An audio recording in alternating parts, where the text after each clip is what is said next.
Come and celebrate with the party at Aldrin Stadium in Soweto on Sunday. The ANC will be turning 105 years old, and President Jacob Zuma will deliver the January the 8th statement. Our reporter Aldrin Sampear is standing by to give us more. Good afternoon, Aldrin.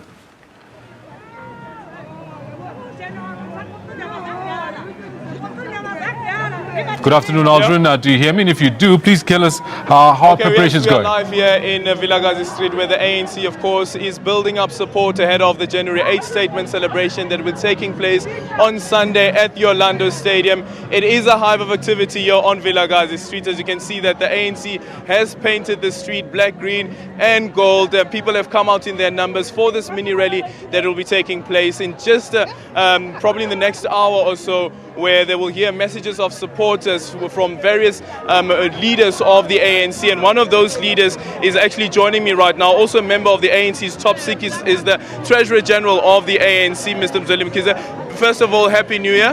Happy New Year to you, and compliments of the season to all your viewers. Let's start with the significance of celebrating 105 years of the ANC's existence. It's a very important landmark. The ANC has been around for 105 years. I think it's important for all of us to say that it has remained united, strong. It has endured over the many years during the difficult times of apartheid. It's gone into over 22 years now of governance in South Africa. It's a very, very important and influential player in the politics and the politics of South Africa and the country as a whole. Is a very significant player in the continent, and so the celebration is not just about the members of the ANC. It's about what South Africans have achieved, what the whole of the continent of Africa has achieved. And I guess celebrating 105 years, it means that saying that this is the oldest liberation movement on the continent has even a greater impact. It is the oldest, and you know that at its formation, the African National Congress didn't just exist in South Africa, it existed in most of the southern African countries, and therefore that identity continues to date, especially because over the many years, most of the ANC leaders were supported and were housed in the different parts of the continent. So the significance of the day is about celebrating where we are as a continent as well. It has been a difficult period leading up to now, but I want to start with the good stuff. For instance, now, if you look at the number of people who have come out in their numbers to come and celebrate the ANC's 105th anniversary, it speaks to something. Although there have been challenges that the party faced, but there are those who still feel that, you know what, this is a party that we still believe in. Actually, earlier on, while the Secretary General was crisscrossing Kagiso, there was a lady who was very, very angry with the state of the organization, but she said, after all that, the ANC is the ANC for me for life. The difference with ANC members is that their identity with the ANC goes beyond just a membership card.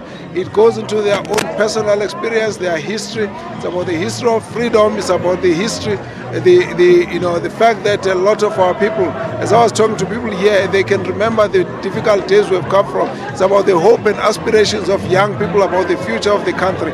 So when people are angry with the ANC, they're genuine.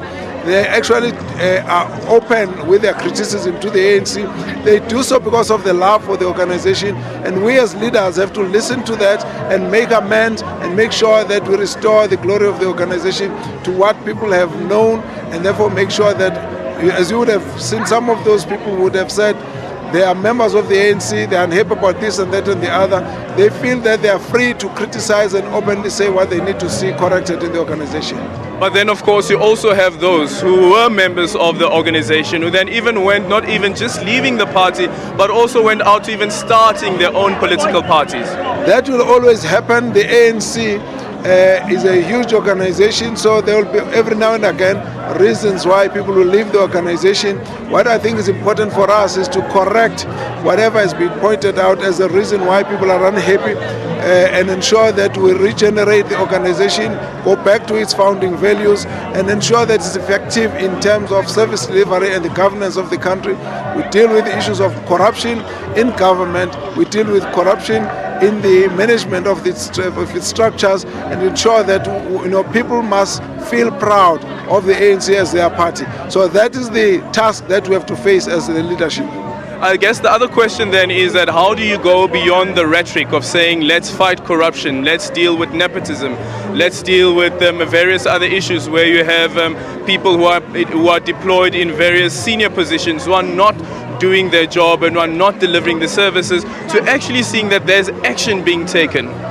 There's a lot of action being taken, a lot of it is not visible, and I think what's important for us is to be able to demonstrate publicly whenever something has been done. What tends to be a challenge with us is that we leave everything onto the processes of the justice system, and then sometimes it takes a very long time. But I think it's important for us to know that the ANC is committed to fighting corruption.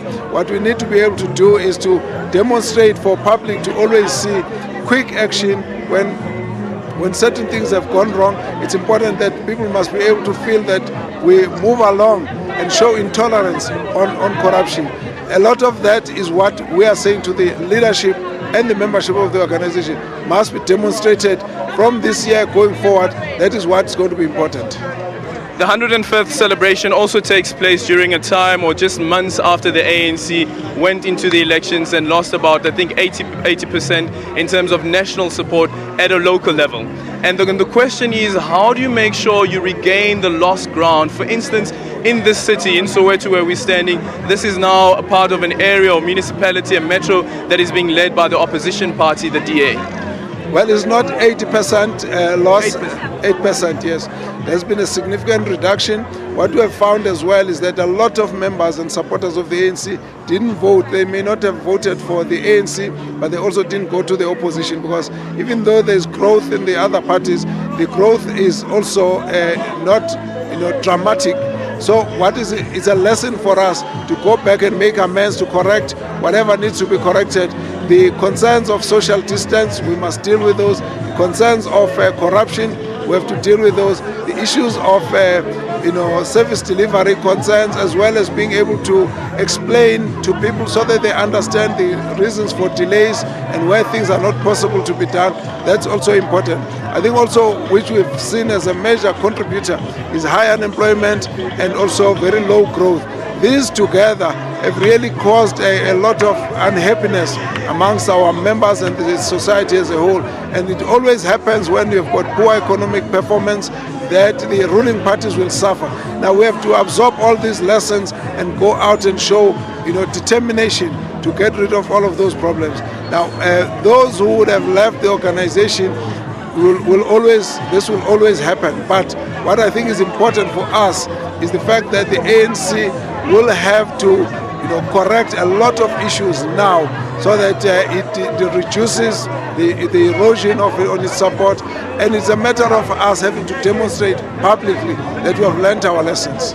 Quite critical, just a final question, quite critical of course is also the leadership of the ANC, even at a top level, and the ANC top six as well. Some issues have been raised. We've seen different formations that have formed out of the ANC, and these has been formed by members of the ANC, people who are still active members of the ANC, complaining about the leadership. And then the 105th celebration of the ANC takes place during a year where the ANC will be heading into an elective conference to choose new leadership, whether that is the case. What sort of leaders is it that the ANC needs to ensure that these are the type of leaders that will take the party forward into the next battle, even just ahead of 2019? For the past 3 National Executive Committee meetings, we have actually gone out to say to our members, it's important for our members to analyze the challenges that are faced by the country as a whole, society as a whole. How do we correct all of that?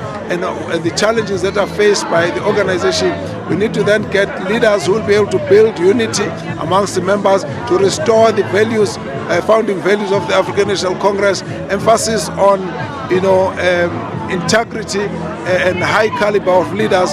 All of these are under discussion in the various structures of the ANC. The reason really being that it's important to discuss the principles of leadership and the principles of the qualities and characteristics of those who must lead, and not actually head people to vote for people on the basis of factional groups. And this is what we are really trying hard to stamp out. These are the processes. Then later on, we will open up for the names, but we believe that discussing the principles will unite the ANC members more, because we will all be looking at what is best for the ANC, and all the members will be able to agree on what is best for the organization. Then later, they'll have to weigh each and every one of the leaders against the agreed principles, and this is what we call, the leaders who must be able to pass through the eye of the needle. And it's a very, very critical process that we must restore, so that members of the ANC must feel that there's been objectivity and fairness and justice in the way that we have gone about to select the leaders. So manipulation of structures, manipulation of delegates is going to be a problem that we must stamp out. At the end of it, members of the ANC must feel they own the organization and that the leaders are accountable to them. And this year, particularly with the anniversary of President Oliver Tambo, who have had the history of uniting the ANC under the most severe and difficult conditions, must be commemorated with the building of unity in action amongst the leaders and the members of the African National Congress. Well, thank you so much. There you have it from the Treasurer General of the ANC, speaking there about their expectations ahead of the 105th anniversary celebration of the ANC, which will be taking place on Sunday. Today, it is the mini rally that will be taking place here in Vilakazi Street ahead of those celebrations that will be taking place on Sunday. Quite critical, of course, is the unity of the party, considering that the 105th anniversary takes place during a year when the ANC will be heading to its elective conference, where it will be choosing a new leadership. While some arguments have been around who will become President Jacob Zuma's successor at the next elective conference that will be taking place in December. And as Willem Kies has just indicated, that process of opening the debate will happen at a later point after they've gone through and establishing the criteria of the eye of the needle. It's back to you in studio. Thank you very much, Aldrin Sampear. He's out there talking to Willem Kies, a member of the top six in the NEC of the ANC, ahead of that January 8th speech by President Jacob Zuma in Orlando at the stadium. Now,